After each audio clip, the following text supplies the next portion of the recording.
नमस्कार। आज के इस एक्सप्लेनर में सीधे इंडिया पोस्ट पेमेंट्स बैंक यानी आईपीपीबी के एक बहुत ही रेयर और हाई प्रोफाइल अफसर पर बात करते हैं। हम बात कर रहे हैं चीफ ऑपरेटिंग ऑफिसर यानी सीओओ की वैकेंसी के बारे में। ये कोई आम बैंकिंग जॉब बिल्कुल नहीं है, बल्कि भारत के पूरे फाइनेंशियल सिस्टम को शेप देने का एक जबरदस्त मौका है। इस पूरी वैकेंसी को डीकोड करने के लिए हमारा एजेंडा बिल्कुल साफ है। शुरुआत करेंगे इस अवसर के विशाल पैमाने से, फिर eligibility, professional experience, job profile, selection process और अंत में एप्लीकेशन की डेडलाइंस को समझेंगे। तो चलिए शुरू करते हैं भाग 1 से, सबसे बड़ा बैंकिंग अवसर। ये समझना बहुत जरूरी है कि आखिर इस पद का स्केल इतना बड़ा क्यों है। बस इस एक नंबर को देखिए, 1,55,015। भारत सरकार के 100% बैकअप वाले इस बैंक के पास पूरे देश में इतने डाकघर हैं जो एक्सेस पॉइंट की तरह काम करते हैं। मतलब इसका रीच सच में अनबिलीवेबल है। और बात यहीं खत्म नहीं होती। इसमें 3 लाख पोस्टमैन और ग्रामीण डाक सेवकों की एक पूरी फौज शामिल है, जो सीधा लोगों के घरों तक डोर स्टेप बैंकिंग पहुंचाते हैं। सही मायनों में ये भारत का सबसे बड़ा बैंकिंग नेटवर्क है, और इतने बड़े सिस्टम को ऑपरेट करना अपने आप में एक बहुत बड़ी चुनौती और मौका दोनों है। आगे बढ़ते हैं भाग 2 की ओर। कौन पात्र है? इतने बड़े ऑपरेशन को संभालने के लिए एलिजिबिलिटी क्राइटेरिया को समझना बहुत दिलचस्प है। बेसलाइन एलिजिबिलिटी की बात करें तो 1 अप्रैल 2026 तक उम्र 40 से 55 साल के बीच होनी चाहिए। ये नई दिल्ली के कॉरपोरेट ऑफिस के लिए एक अनरिजर्व्ड यानी अनारक्षित पद है। शुरुआत में ये 3 साल का कॉन्ट्रैक्ट होगा, जिसे परफॉर्मेंस के आधार पर 2 साल और बढ़ाया जा सकता है। यहाँ एकेडमिक्स को लेकर जो सख्ती है वो बहुत क्रूशियल है। फुल टाइम ग्रेजुएशन में एकदम 55% मार्क्स होने ही चाहिए। मतलब अगर किसी के 54.99% हैं तो उसे राउंड ऑफ करके 55% नहीं माना जाएगा, वो सीधे बाहर है।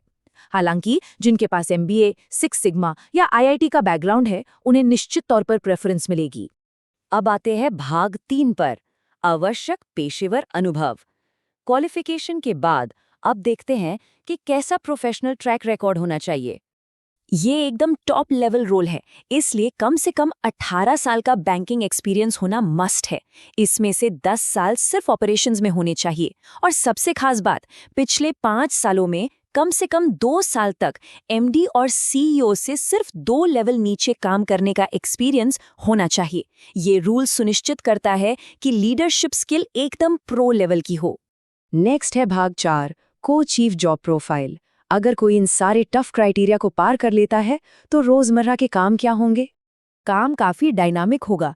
एक तरफ डिजिटल ट्रांसफॉर्मेशन और ऑटोमेशन को ड्राइव करना है, तो दूसरी तरफ डायरेक्ट बेनिफिट ट्रांसफर जैसी बड़ी सरकारी पहलों और डाक विभाग के साथ एकदम परफेक्ट तालमेल बिठाना है।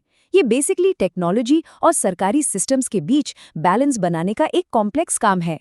जैसा कि ओरिजिनल डॉक्यूमेंट के इस हिस्से में साफ लिखा है, इस रोल में सक्सेस पूरी तरह से डीप ऑपरेशनल रिस्क मैनेजमेंट पर टिकी है। सख्त कंप्लायंस और हाई लेवल स्टेक होल्डर्स के साथ अच्छे रिलेशंस बनाना इस जॉब का कोर हिस्सा रहने वाला है। मूविंग ऑन टू भाग 5, चयन प्रक्रिया। अब जब रोल इतना बड़ा है तो आईपीपीबी बेस्ट कैंडिडेट को कैसे चुनेगा? ये एक बहुत ही स्ट्रक्चर्ड प्रोसेस है। सबसे पहले प्रोफाइल की स्क्रीनिंग होगी, फिर एक साइकोमेट्रिक टेस्ट, उसके बाद 100 नंबर का इंटरव्यू, और फाइनली जो कैंडिडेट रैंक 1 पर होगा उसके साथ सीधे सैलरी यानी सीटीसी पर बातचीत की जाएगी। ये वेटेज समझना बहुत जरूरी है। इंटरव्यू का हिस्सा 75% है, जो सबसे बड़ा फैक्टर है, लेकिन साइकोमेट्रिक टेस्ट भी 25% वेटेज रखता है। बैंक के कोर वैल्यूज के साथ कैंडिडेट का माइंडसेट कितना मैच करता है, ये बहुत मायने रखेगा। और हाँ, एक बात जो बिल्कुल मिस नहीं की जा सकती, फाइनेंशियल रिकॉर्ड एकदम क्लीन होना चाहिए। अगर कोई पुराना लोन डिफॉल्ट या खराब सिबिल रिपोर्ट है तो उम्मीदवारी तुरंत उसी वक्त कैंसिल हो जाएगी, ऑफर लेटर तो दूर की बात है। अब आते हैं हमारे आखिरी सेक्शन, भाग 6 पर, आवेदन दिशा निर्देश और समय सीमा।